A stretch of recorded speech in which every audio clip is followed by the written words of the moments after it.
Talks by Nisargadatta ji Maharaj. Consciousness and the Absolute. In that, this is a talk on December 22, 1980. Om Shri Gurubhyo Namaha Harihi Om Shri Ganeshaya Namaha. Maharaj, just now I was lying down in the waking state.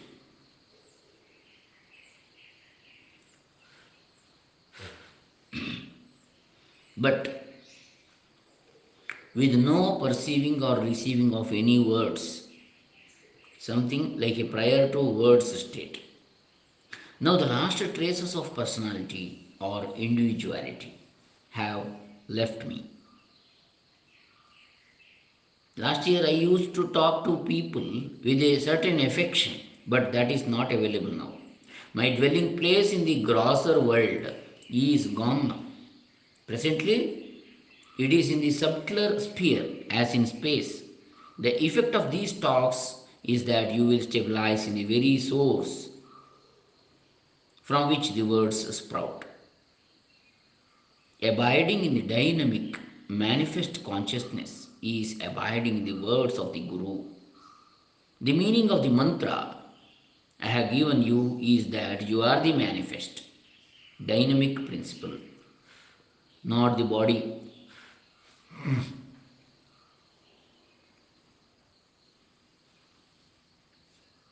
When you abide in that, you become that.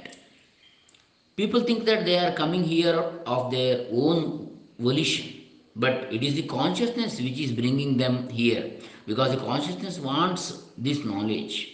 My talks are addressed to the consciousness. You have identified with the body, but you are not the body. It is the knowledge which must understand its own nature and merge with the knowledge which is its source. People come here and ask for blessings. They don't understand that the knowledge that one is not the body but the consciousness within is the blessing. December 25, 1980. Questioner. When we are busy with our worldly jobs, what should we keep in mind? Maharaj, because the I am principle is there, it is moving all over. To recognize it, you put on various uniforms in order to give it an identity. But that principle is already there, and because of that principle, but that principle is already there, and because of that principle, you are engaging in various activities. Unless you wear the uniform, the body, you will not be able to conduct any activities. Unless you wear the uniform, that is the body, you will not be able to conduct any activities. This knowledge is meant for the Ishvara principle, which is presently caught up in the illusion that it is the body mind. You have accepted the identity of uniform, and that identity becomes your ego. Ishvara is the manifest principle by which all activities are carried on. It has no form, the forms are given because of the five elemental play: earth, water, fire, air, and sky or space. Now, that principle gets completely lost in the uniform and is recognized by the uniform only. You have the fear of death because you fear losing your identity, the body. Since the uniform is available to you, by all means use it, but understand that you are not the uniform. What does one do when the uniform gets troublesome? Recede into your own self, be one with your true self. This I amness enjoys various experiences. It becomes a beggar or a king. Is this body eternal? The body has been changing all during your life. Which identity is you? I identity myself with my body. I know that. Who? I do. Give me a photograph, the meaning of that word I. You can't. That principle has no name or form or shape. My firm conclusion is that whatever is done through the uniform is perishable. It is not going to remain. Which uniform has any permanency? Once you know that you are not the form or the name of that uniform, it's all over. Suppose you have hoarded some 1,000 rupee notes and suddenly the government order comes that they are all invalidated. Once you discard this I amness uniform, what remains is the Parabrahman. That which is eternally current is the Parabrahman. Will Maharaj help me discard my uniform? What is the need? It is not eternal. It never was. We have not discarded ours. That is the problem. Now tell me, when the knowingness was not there, what experiences did you have? That little touch of I amness, and you felt the existence of yourself and the world. How to give up this knowingness? Where is the need? If you accept that uniform as yourself, then the question of giving it up will be there. Give up your identity with the body, try to know yourself. It is merely knowingness. You cannot perceive that state. You come here because you are ignorant, not because you are knowledgeable. This knowledge I give is only to remove ignorance. Next, December 26, 1980. Out of what is the body created? Maharaj asks. Questioner says, it's an expression of consciousness. Maharaj says, is this body not composed of five elements? You know that you exist. You know that you exist. Does not this knowledge depend on the five elements? The consciousness cannot be known without the body. It depends on the form. Do you mean that without the body I do not know that I am? That's the question.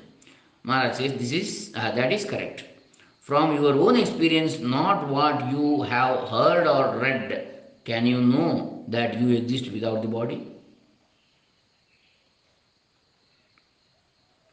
I exist without this body. Questioner says. Maharaj says, forget about what you have read. When you did not have the experience of this body, did you have the experience of being? Question. My English is not very good. I cannot express it, but I know I am.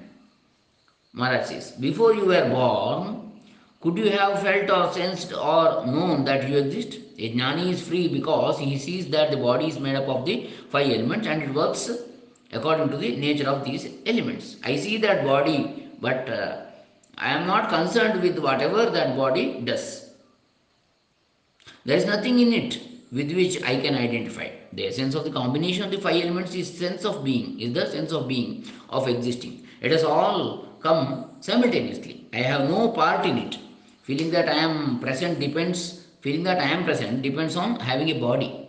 I am neither the body nor the conscious presence. In this body is the subtle principle I am. That principle witnesses all this.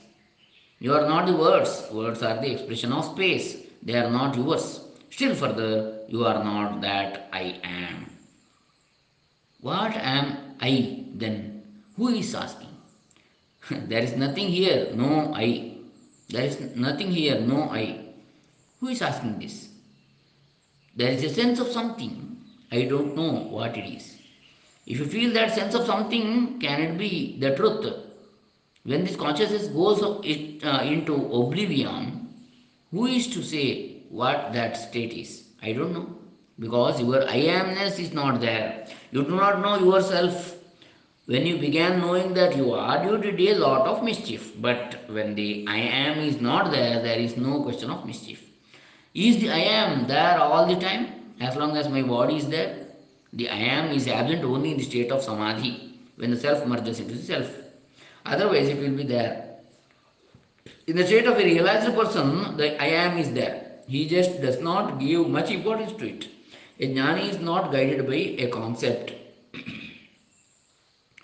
Do we have a relationship, Maharaj? When I think I should be here with you, The very thought is the relationship. The intensity of my longing to be here made me wonder if Maharaj thinks of his disciples.